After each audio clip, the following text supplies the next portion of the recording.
Hello my friends, welcome to my channel. ಇವತ್ತು ನಾನು ನವಣೆ ಅಕ್ಕಿಯಿಂದ ದೋಸೆ ಮಾಡೋದನ್ನು ಹೇಳ್ಕೊಡ್ತಾ ಇದ್ದೀನಿ. ಇಲ್ಲಿ ನೋಡಿ, ನಾನು ಫುಲ್ ನಿನ್ನೆ ನಾನು ನೈಟು ಇದನ್ನು ಕ್ಲೀನ್ ಮಾಡಿಬಿಟ್ಟು ನೆನೆ ಹಾಕಿದ್ದೀನಿ. ಈ ಥರ ಆಗಿದೆ ನೋಡಿ, ಎಲ್ಲ ಒಳಗಿಂದ ಎಲ್ಲ ಹೋಗಿದೆ, ಸ್ವಲ್ಪ ವೈಟ್ ಆಗಿದೆ ನೋಡಿ ಇಲ್ಲಿ. ಆಮೇಲೆ ಇಲ್ಲಿ ನಾನು 4 ಬಟ್ಟಲು ನವಣೆ ಅಕ್ಕಿ ತೊಗೊಂಡಿದ್ದೀನಿ.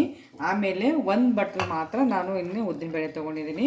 ಇದನ್ನು ಕೂಡ ನೈಟ್ ನಾನು ನೆನೆ ಹಾಕಿದ್ದೀನಿ 2. ಈಗ ರುಬ್ಬಿಟ್ಟು ನಿಮಗೆ ನವಣೆ ಅಕ್ಕಿಯ ದೋಸೆ ಹೇಗೆ ಮಾಡೋದನ್ನು ಹೇಳ್ಕೊಡ್ತೀನಿ. ಇದನ್ನು ನೀವು ಶುಗರ್ ಇರೋ ಪೇಷೆಂಟು ನೀವು ಎಷ್ಟು ಬೇಗ ತಿನ್ಬೋದು. ಶುಗರ್ ಇರೋ ಪೇಷೆಂಟ್ಗೆ ತುಂಬ ಒಳ್ಳೆಯದಿದು.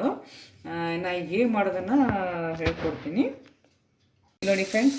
ಇವತ್ತು ನಾನು ನವಣಕ್ಕಿಯ ಒಂದು ಪೇಸ್ಟ್ ಮಾಡಿದ್ದೀನಿ, ಈ ಥರ ಆಗಿದೆ. ಆಮೇಲೆ ಇದು ಉದ್ದಿನ ಬೇಳೆದು ಮಾಡಿದ್ದೀನಿ. ನಾನು ರುಚಿಗೆ ಅಂತ ಹೇಳ್ಬಿಟ್ಟು ಸ್ವಲ್ಪ ಜೀರಿಗೆ ಮತ್ತು ಉಪ್ಪು ಹಾಕಿದ್ದೀನಿ. ಎರಡಿಗೆ ಮಿಕ್ಸ್ ಮಾಡ್ತೀನಿ ನೋಡಿ. ಮಿಕ್ಸ್ ಮಾಡ್ತೀನಿ. ಈಗ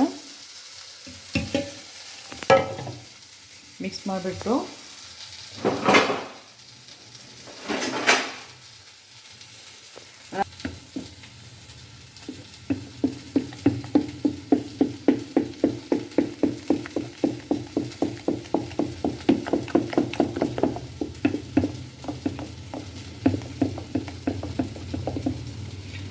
ನೀವು ಬೇಕಾದರೆ ಸೊಪ್ಪಕ್ಕಿ ಸೊಪ್ಪು, ಆಮೇಲೆ ಮೆಂತ್ಯ ಸೊಪ್ಪು, ಆಮೇಲೆ ಪಾಲಕ್ ಸೊಪ್ಪು, ಈ ಥರ ಮಿಕ್ಸ್ ಮಾಡಿಬಿಟ್ಟು ಒಳ್ಳೆ ಒಂದು ಪರೋಟ ಥರ ದೋಸೆನೂ ಮಾಡ್ಬೋದು ನೀವು. ನಾನು ಜಸ್ಟು ಉಪ್ಪು ಆಮೇಲೆ ಜೀರಿಗೆ ಹಾಕಿಬಿಟ್ಟು ಮಾಡ್ತಾಯಿದ್ದೀನಿ. ನೀವು ಬೇಕಾದರೆ ಸೊಪ್ಪು ಯಾವುದಾದ್ರೂ ಸೊಪ್ಪಿದ್ದರೆ, ಆಮೇಲೆ ಕ್ಯಾರೆಟ್ ತುರಿ, ಈ ಥರ ಕುಕುಂಬರ್ ತುರಿ ಮಾಡಿಬಿಟ್ಟು ಅದ್ರ ಮೇಲೆ ಹಾಕಿಬಿಟ್ಟು ನೀವು ದೋಸೆನ ಮಾಡ್ಕೋಬೋದು. ಇಲ್ಲಾಂದರೆ ಆನಿಯನ್ ದೋಸೆನೂ ಕೂಡ ಮಾಡ್ಕೋಬೋದು.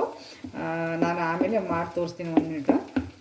ಇಲ್ಲಿ ನೋಡಿ ಫ್ರೆಂಡ್ಸ್, ನಾನು ನವಣಕ್ಕಿಯ ಒಂದು ದೋಸೆ ಜೊತೆಗೆ ನಾನು ಒಂದು ಚಟ್ನಿ ಮಾಡಿದ್ದೀನಿ.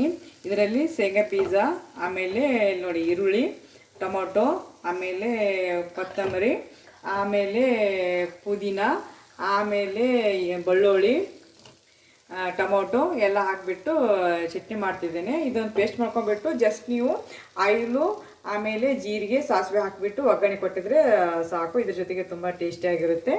ನೀವು ಇಲ್ಲಾಂದರೆ ನೀವು ಬೇಕಾದರೆ ಆಲೂ ಸಬ್ಜಿ ಕೂಡ ಮಾಡ್ಕೋಬೋದು. ಇಲ್ಲಾಂದರೆ ಗ್ರೀನ್ ಕಲರ್ ಸಬ್ಜಿ ಬರುತ್ತಲ್ವ, ಗ್ರೀನ್ ಚಟ್ನಿ, ಅದು ಕೂಡ ಮಾಡ್ಕೋಬೋದು. ಮತ್ತು ರುಚಿಗೆ ತಕ್ಕಷ್ಟು ನೀವು ಉಪ್ಪು ಹಾಕೊಂಡ್ಬಿಟ್ಟು ಚಟ್ನಿ ಮಾಡ್ಕೋಬೇಕು. ಈಗ ನೋಡಿ ಈ ಥರ ಆಗಿದೆ ಫ್ರೆಂಡ್ಸ್ ಇದು. ಆಮೇಲೆ ನೋಡಿ, ಇದು ಎಲ್ಲ ಮಿಕ್ಸ್ ಆದಮೇಲೆ ಈ ಥರ ಆಗಿದೆ ನೋಡಿ. ಆಟ ತುಂಬ ಚೆನ್ನಾಗಾಗಿದೆ. ನಾನು ದೋಸೆ ಮಾಡಿಬಿಟ್ಟು ನಿಮಗೆ ತೋರಿಸ್ತೀನಿ ನೋಡಿ ಫ್ರೆಂಡ್ಸ್. ಇಲ್ಲಿ ಈಗ ನವಣಕ್ಕಿ ದೋಸೆ ಹೇಗಾಗ್ತದೆ ನೋಡಿ. ನಿಮ್ಗೆ ಎಷ್ಟು ದೊಡ್ಡದು ಬೇಕಾದ್ರೆ ಅಷ್ಟು ದೊಡ್ಡದು ಮಾಡ್ಕೋಬೋದು ನೀವು. ನಾನು ಚಿಕ್ಕದಾಗಿ ಮಾಡ್ತಾಯಿದ್ದೀನಿ ನೋಡಿ. ಎಷ್ಟು ಚೆನ್ನಾಗಿ ಬಂತು. ಅಕ್ಕಿ ದೋಸೆ ಹೇಗೆ ಬರುತ್ತೋ ಹಾಗೇನು ಇದನ್ನು ಕೂಡ ನವಣೆ ದೋಸೆ ಕೂಡ ಹಾಗೇನೋ ಬರುತ್ತೆ. ಇದರಲ್ಲಿ ಟೇಸ್ಟಿಗೆ ನೀವು ಮೆಂತ್ಯ ಸೊಪ್ಪು, ಆಮೇಲೆ ಸೊಪ್ಪಕ್ಕಿ ಸೊಪ್ಪು, ಪಾಲಕ್ ಎಲ್ಲ ಮಿಕ್ಸ್ ಮಾಡಿಬಿಟ್ಟು ಒಳ್ಳೆ ಪರೋಟ ಥರನೂ ಮಾಡ್ಕೋಬೋದು ನೀವು.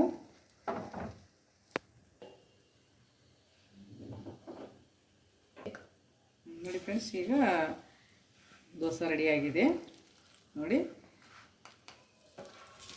ನಿಮಗಿದು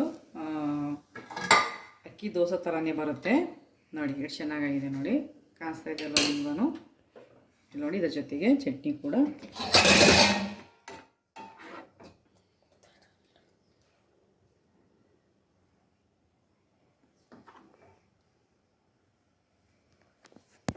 ಈ ಥರ ನೀವು ದೋಸೆ ಮತ್ತು ನವಣಕ್ಕಿ ದೋಸೆ ಮತ್ತು ಚಟ್ನಿ ನೋಡಿ.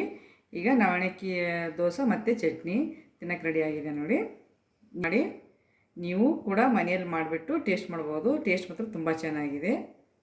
ಈ ನನ್ನ ಚಾನಲ್ ನಿಮಗೆ ಇಷ್ಟ ಆಗಿದ್ದರೆ ಸಬ್ಸ್ಕ್ರೈಬ್ ಮಾಡಿ, ಲೈಕ್ ಮಾಡಿ. ಇನ್ನೂ ವೆರೈಟಿ ಮಾಡೋದನ್ನು ನಾನು ಇದರಲ್ಲಿ ತೋರಿಸ್ಕೊಡ್ತೀನಿ ನಿಮಗೆ.